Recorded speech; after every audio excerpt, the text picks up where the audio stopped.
Why can't the UN call for a ceasefire? UN Secretary-General Antonio Guterres invoked Article 99, the most powerful tool at his disposal, in which he urged the body to end the carnage in Gaza through a lasting humanitarian ceasefire. 13 out of the 15 UN Security Council members voted in favor, the UK abstained, and the US voted against. Owing to the US veto, the resolution was therefore not adopted, which then triggered a call to action to use the rare UN Resolution 377A. This resolution states that if the UN Security Council is unable to discharge its primary responsibility of maintaining global peace due to lack of unanimity, the UN General Assembly can step in. The vote in the 193-member world body was an overwhelming 153 in favor, 10 against, and 23 abstentions. Although the resolution is not binding, but it carries political weight, reflecting a global view on what's happening to Gaza. It shows the growing isolation of the United States as it refuses to join demands for a ceasefire. More than the United Nations or any other international organization,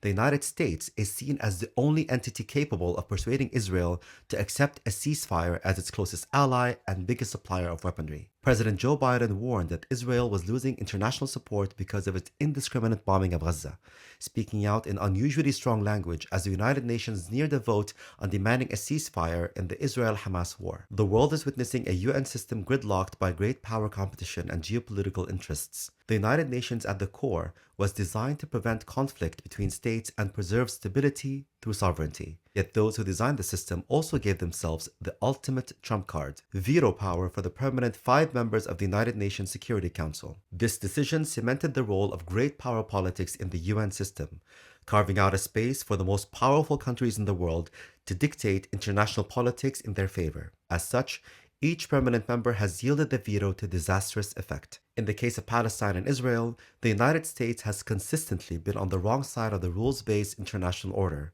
Indeed, Washington has vetoed resolutions critical of Israel and its occupation 46 times since Israel's foundation, the most of any country. The US certainly can and should press for a ceasefire. Israel's defense minister stated that Israel cannot afford to say no to the US. The problem is that Biden doesn't want a ceasefire. So, my dear American taxpayers, how do you feel about this? The genocide needs to stop. The world is demanding a humanitarian ceasefire now.